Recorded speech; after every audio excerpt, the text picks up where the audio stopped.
on 105.9 FM and streaming worldwide on the WMAL app. O'Connor and Company.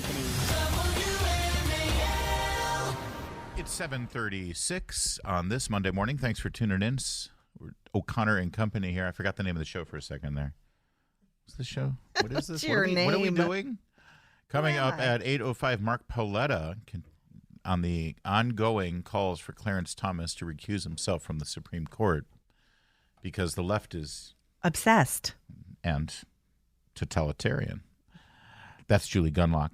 Good I'm morning. Mary O'Connor. Joining us now is Ginny Gentles, Independent Women's Forum. She specializes in education policy. And Ginny, first of all, good morning. Good to talk with you.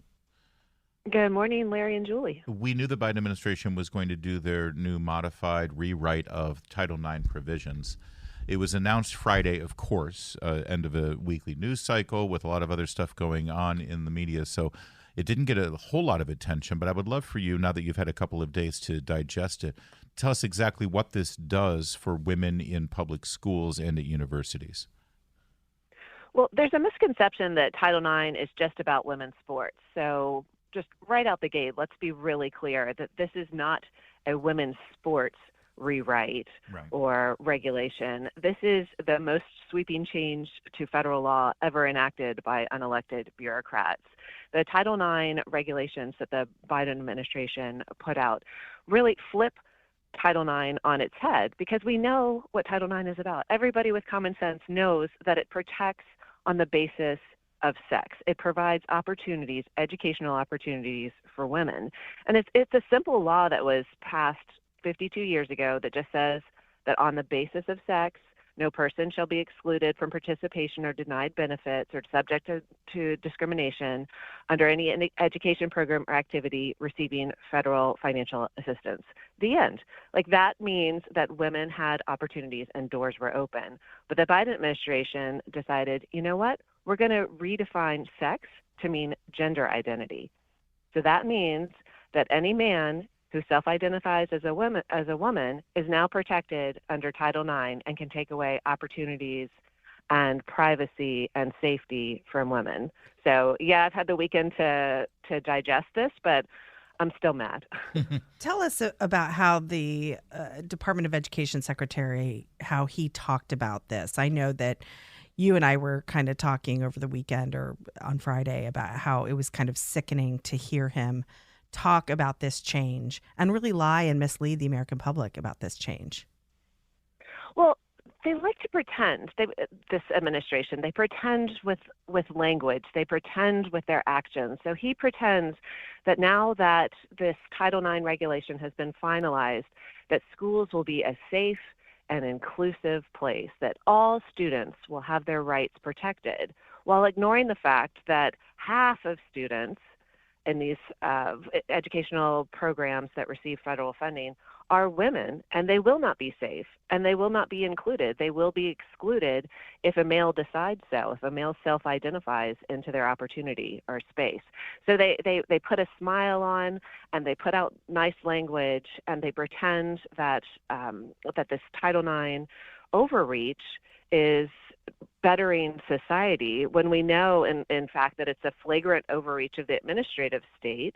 There's no congressional authorization for it. And what it's actually doing is socially engineering every aspect of the educational experience.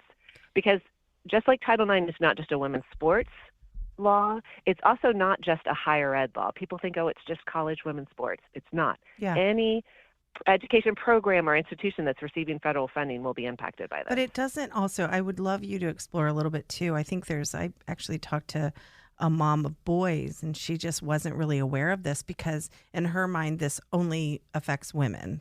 And just as you've said, this isn't just a sports bill. It's not, and it's not just higher ed. This also affects young men on college campuses because they can be accused of sexual harassment or harassment in general for using the wrong pronouns now under this change. Isn't that correct?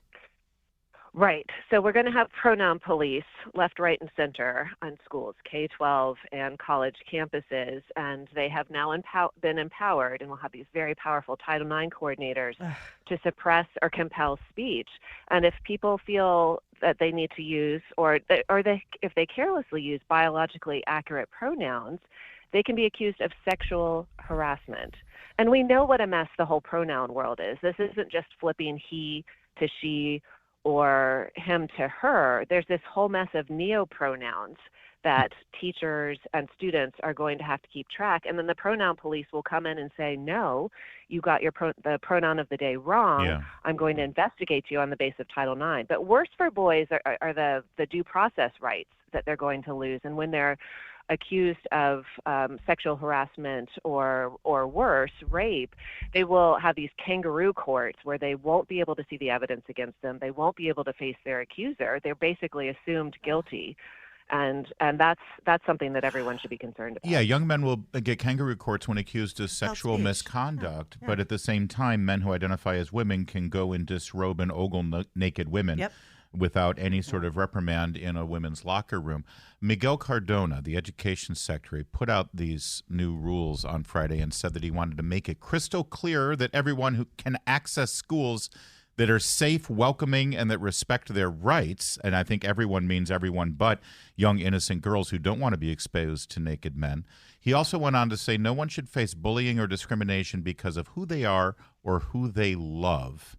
And sadly, that happens too often. Ginny Gentles, you follow this stuff. Is there a rash of bullying and discrimination against people because of who they are and who they love? I haven't noticed that. I haven't seen it. What are they addressing here exactly?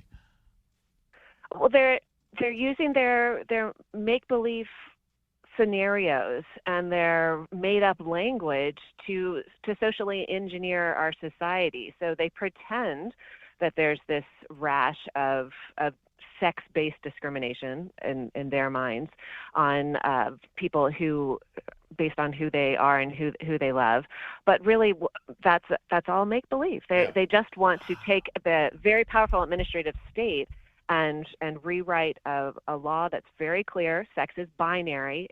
The law refers to both sexes, other sex, only one sex, and they want to engineer this gender identity in there so that they've got this powerful tool against society. By the way, Ginny Gentles, it's very important that you just pointed out, you said there's no sex discrimination, but what's critically important here is that they're not even using the term sex discrimination anymore.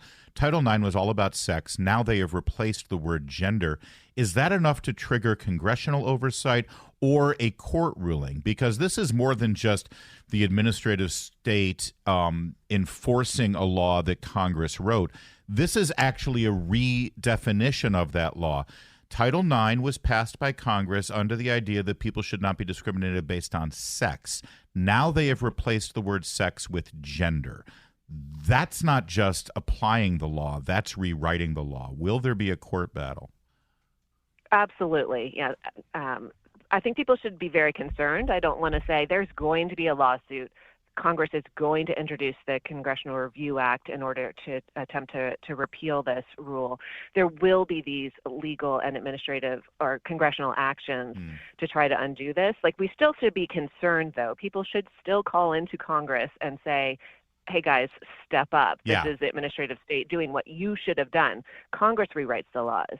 The Biden administration doesn't. So, yes, there'll be lawsuits. Yes, there'll be what's called a CRA, but we still should be concerned. Yeah, you got to let Congress know this is a priority for you and not let them weasel out of it. Ginny Gentles, Independent Women's Forum, thank you for joining us. And thanks, always Ginny. good to talk with you. By the way, Julie, you're her colleague at Independent Women's Forum. I'm guessing that if people do want to let their congressman know, if they do want to take action, there are tools at Independent Women's Forum. Yes, we will have an action center on this. Independent Women's Network later this week. Great. Independent Women's Network. Thanks, 745 WMAL, traffic and weather every 10 minutes. First